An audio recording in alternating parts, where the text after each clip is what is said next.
આ તરફ છોટાઉદેપુર જિલ્લાના બોડેલી ખાતે જનસંવાદ કાર્યક્રમને લઈ કાર્યકરો સાથે શક્તિસિંહ ગોહિલ બોડેલી ખાતે જનસંવાદ યોજ્યો હતો અને પત્રકારો સાથે પ્રેસ કોન્ફરન્સ પણ કરી હતી। શક્તિસિંહે બોડેલીના બજારમાં ખુલ્લી જીપમાં રેલી યોજી અને તેમનું ઠેર ઠેર સ્વાગત કરવામાં આવ્યું। મોટી સંખ્યામાં બાઇક સવારો જોડાયા હતા અને ત્યારબાદ તેઓ સ્વામિનારાયણ હોલ ખાતે કાર્યકરો સાથે સંવાદ યોજ્યો અને છોટાઉદેપુરની ચૂંટણી જીતવા માટે આહવાન પણ કર્યું હતું। શક્તિસિંહે પોતાના પ્રવચનમાં જણાવ્યું કે તેમને યુપીની ચૂંટણીની જવાબદારી સોંપવામાં આવી હતી ત્યારે મતદાન મથક પરના તમામ બૂથ પર ભાજપવાળા હનુમાન ચાલીસા કરતા હતા। કોંગ્રેસે બજરંગબલીનું અપમાન કર્યું હોય તેમને વોટ ના અપાય પણ હનુમાન દાદાએ એવી તો ગદા ફેરવી કે અલી અને બજરંગબલીના આશીર્વાદ મળ્યા। છોટાઉદેપુર જિલ્લાના બોડેલી ખાતે આવવાનું થયું છે। હું સૌથી પહેલા છોટાઉદેપુર જિલ્લાના તમામ નાગરિકોનો, અમારા નેતાઓ અને કાર્યકર્તાઓનો હૃદયપૂર્વક આભાર માનું છું। સત્તા પડાવી લેવા માટેનો આ કોઈ સંઘર્ષ નથી, પરંતુ એક સેવાની સાધના માટેનો આ યજ્ઞ છે। આપણા ગુજરાતમાં જેની પાસે ખૂબ છે અને જેની પાસે કંઈક ઓછું છે એના વચ્ચેનું અંતર ઘટે એ માટે ભૂતકાળમાં કોંગ્રેસની સરકાર પ્રયત્ન કરતી હતી। આજે ભાજપની સરકાર મુઠ્ઠીભર લોકો માલામાલ થાય અને મારો આમ ગુજરાતી છે એની સમસ્યાઓમાં વધારો થાય।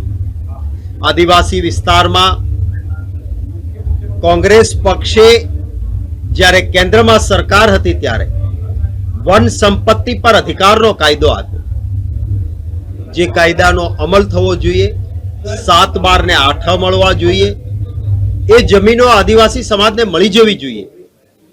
પરંતુ આ નિર્ણય કરવામાં ગુજરાતની સરકાર, જે સૌથી પછાત રાજ્યો રહ્યા એમાં ગુજરાતની ભાજપની સરકાર રહી। ચાહે મણિપુરની હિંસા જુઓ, ત્યાં પણ આદિવાસી સમાજ ઉપર જે અત્યાચાર થયા, ભાજપની કેન્દ્રની સરકાર સંપૂર્ણપણે અનદેખી કરી, સુપ્રીમ કોર્ટે ફટકાર લગાવી, ત્યાં સુધી વડાપ્રધાન શ્રી એક શબ્દ પણ ન બોલ્યા। આ આદિવાસી સમાજ માટે ભારતીય જનતા પાર્ટીની માનસિકતા છે। અહીંથી પડોશમાં આવેલા નર્મદા ડેમ ઉપર માત્ર વડાપ્રધાન શ્રીના જન્મદિવસે ડેમ ઓવરફ્લો કરવો છે એમ કરવા માટે પાણી રોકી રાખ્યું।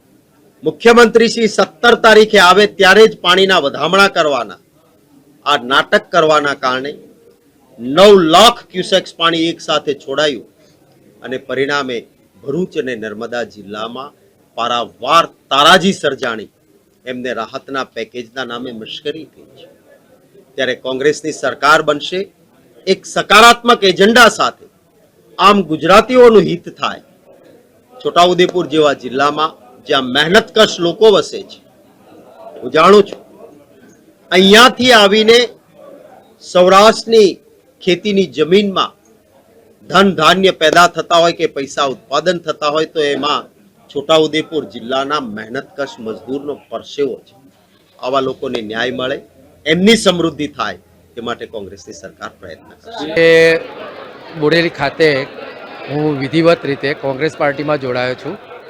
મારા પિતાજી પણ કોંગ્રેસના ધારાસભ્ય હતા, માજી ધારાસભ્ય, અને એમના અવસાન બાદ મેં જોબ છોડ્યા પછી અમે સામાજિક કામ અને પક્ષનું કામ કરતા હતા કોંગ્રેસ પાર્ટીનું, અને પહેલેથી મૂળ કોંગ્રેસમાં છે, પણ આજે વિધિવત રીતે કોંગ્રેસમાં હું જોડાયો છું।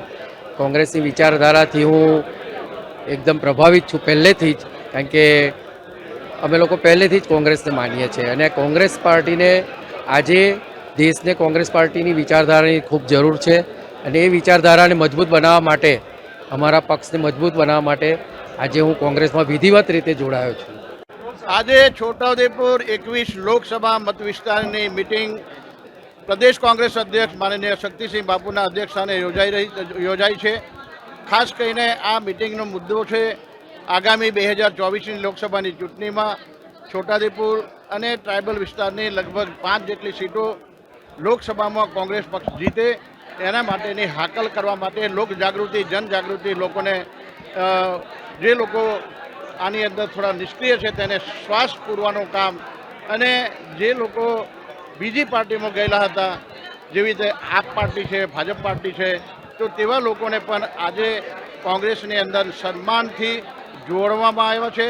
મને એમ લાગે છે કે કોંગ્રેસ પાર્ટી આગામી દિવસોની અંદર ખૂબ મોટી લીડથી કોંગ્રેસ પક્ષના જે ઉમેદવાર મેન્ડેટવાળા આવે એને જીતાડવા માટેની વાત કરી હતી. એની સાથે સાથે હાલમાં જ માનનીય વડાપ્રધાન શ્રી બોડેલી મુકામે અહીંયા પહોંચી ગયા.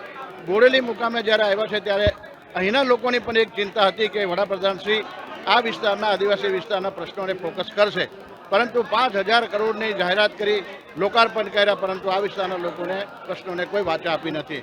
ખાસ કરીને એવા પ્રશ્નો છે, ભારત નદીનો પુલ જે રેતી ખનનના કારણે બેસી ગયો છે, તેનું નવું નિર્માણ કરવા માટેની વાત હતી.